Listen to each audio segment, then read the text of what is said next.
Assalomu alaykum aziz qarindoshlar. Bo'sh vaqtinglar xayrli bo'lsin. Biz bugungi soatlik darsimizda barmoq diski bo'lsin, kompyuter qatiq diskisi bo'lsin va yetkazuvchan qatiq disklari bo'lsin. Bularni qanday qilgan vaqtda Alma va Windows muhitida hujjatlarni o'zaro ko'chirish bera olamiz. Bu to'g'risida qisqacha so'zlab ko'rsatmoqchi. Qanday darsimizga boshlab ketsak, ko'rayotganinglarda kompyuterda 2 dona qatiq diski bor.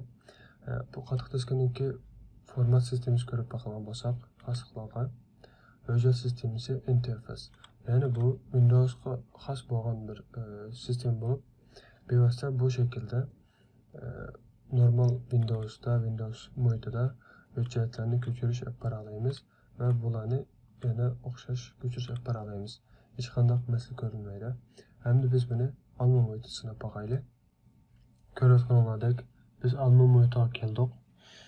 Kelgandan keyin biz Finder'ni chip ko'rib bakaylik. Bizga avvalgi biz Windows o'zidagi interface bo'lgan bir qatiq diskininki o'zi. Endi biz bu yerdan bevosita Almaga narsa ko'chiramiz. Almaning ustiga bir narsani ko'chira oldik. Ammo biz bu yerga kelgan vaqtda bir cheklanishga uchradik. Mouse'ninki ost tarafga qaragan bo'lsanglar bir cheklash belgisi bor. Bu yerdan men hujjatlarni qo'ysam qat'iyan ilolmaydi.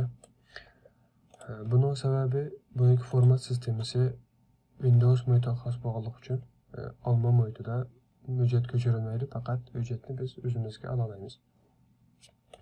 Endi biz bu disk utility orqali ko'rib bakadigan bo'lsak, bu yerdan get info qaragan bo'lsanglar, bu yerda file system, Windows Net File System interface bu şekilde ko'riladi. Endi biz buni qanaqa vaqtda ham Windows'ga ham Almaga to'ntirish uchun biz yana qaytib Windows'ga ketaylik. Chunki buningki asli sektorni almashtirishimiz to'g'ri keldi. Unda bo'lsa bu diskininki asl muhitining nima bo'lganligini, ya'ni Alma muhitida nima uchun ko'chirilmayotganligini biz tahlil qilib bakaylik. Oldindan Paragon Hard Disk Manager'ni chip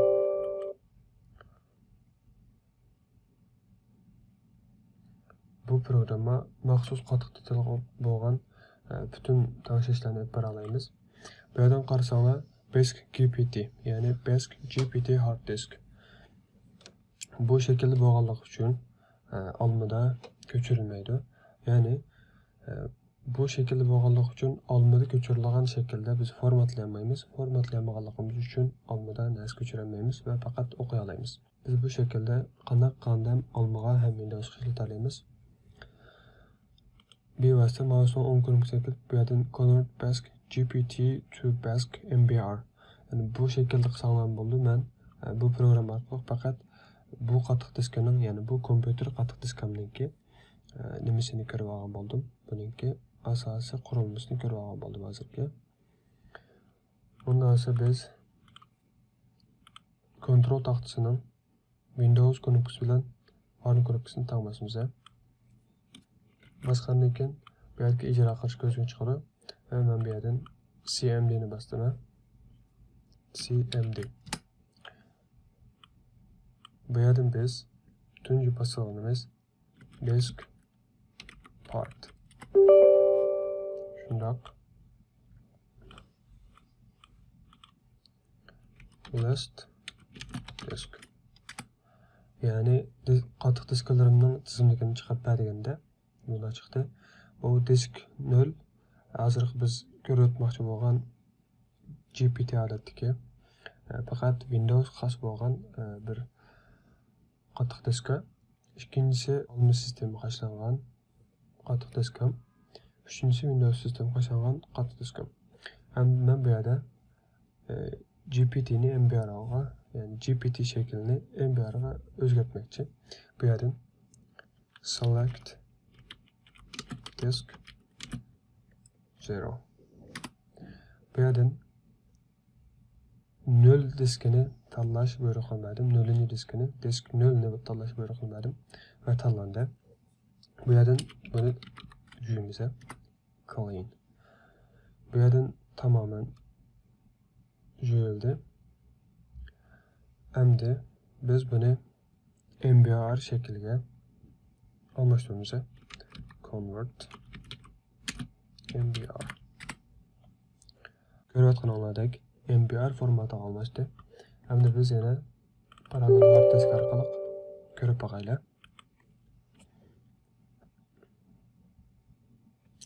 Qarasanglar Basic MBR hard disk bu yerda bu şekilde ko'rindi. Bizning ishimiz tamoman muvaffaqiyatli bo'ldi. Endi biz qattiq disk rayonga ko'rsak, bu yerda hech qanday narsa ko'rinmaydi. Endi biz buni rayonga bo'lishimiz kerak. Rayon qanday bo'linishi vaqtda mouseni bu kompyuterning o'ng tarafiga manage buyerga bosgandan keyin sistemaning o'zining qattiq diskini ko'rgan va boshqargan yerlari bor. Bu yerga kelsanglar 931 GB hech qanday bo'linmagan, hech qanday rayonga bo'linmagan bir bo'linchisini ko'rishlar. Bu yerdan birinchisini tanlaysizlar. New simple warm. Next. Bu yerdan ayırmoqchi bo'lgan rayonninki qimmatini berisizlar. Ya'ni 6 xonalik bo'lgan shaklda. Ya'ni megabayt shaklda berisizlar. Men birinchi diskamning 350 chi atrofida bo'lishini xohladim. Next bosdim. Bu yerdan diskininki qaysi rayonda, ya'ni D disk bo'lamdi, mayli F disk bo'lamdi, shu shaklda tanlaysizlar. Next bosgandan keyin bu eng muhimi file system. Bu yerdan exFAT ni tanlaymiz va bu yerdan ismini tanlaymiz. İsmini yazamiz. Masalan, Ambar deb yozay. Ambar. Next, finish. Bu tamamen formatlandi. Endi qarab baqadigan bo'lsak, bu yerdan normal bo'lgan bir rayon ko'rindi. Endi biz buni yana o'xshash rayon bo'laylik. Bu formatni, ya'ni bu sonliq qimmatni almashtirdim. Next. Bu yerdan exFAT, bu yerdan qachilanmalar.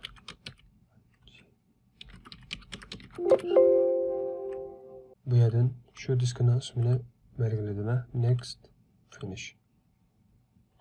Qaraydigan bo'lsanglar, bu yerda yana ko'rindi va bu yerni xassiqdan ko'rib boqadigan bo'lsak, hujjat tipi exFAT. Endi biz buni alma muhitida ko'rib boqaylik, normal bo'ldimi, bo'lmadimi? Biz alma muhitga qaytib keldik. Qaraydigan bo'lsak, biz boya formatlagan bütün o'rinlar, qattiq disklar bu yerda ko'rinib bo'ldi. Endi biz bu yerdan almaninki ma'lum narsani ko'chirib boqaylik. Ko'rayotganinglardek normal ko'chirish olib boradimi? Men buni ko'chirib boqay. Normal, tamamen normal ko'chirish olib boraldim va bu yerdan ko'rib boqaylik. Get info. Bu yerdan qarasanglar file system exFAT. Ya'ni bu şekilde qattiq diski bo'lsin va yo'tkilishchan qattiq diski bo'lsin va yoki barmoq diski bo'lsin, bu şekilde almashtirayotgandan keyin va formatini bu şekilde exFAT qilayotgandan keyin ham alma muhitida ham Windows muhitida xotirjam cheklamsiz shaklda ishlatalasizlar. Biz undan sonra Windows muhitiga qaytib ketaylik. Ko'rayotganinglardek biz Windows muhitiga qaytib keldik. Windows muhitidan biz almadan ko'chirilgan narsalarni ko'rib boqaylik. Tamamen alma muhitiga ko'chirilgan bütün hujjatlar bu yerda ko'rinyotdi. Va men bu yana o'zidan ko'chirib boqay. Tamamen normal ko'chirildi. Bugungi darsimiz shu yoqcha bo'lsin. Kelar qatam ko'rishamiz. Omon bo'linglar. Allohga omonat.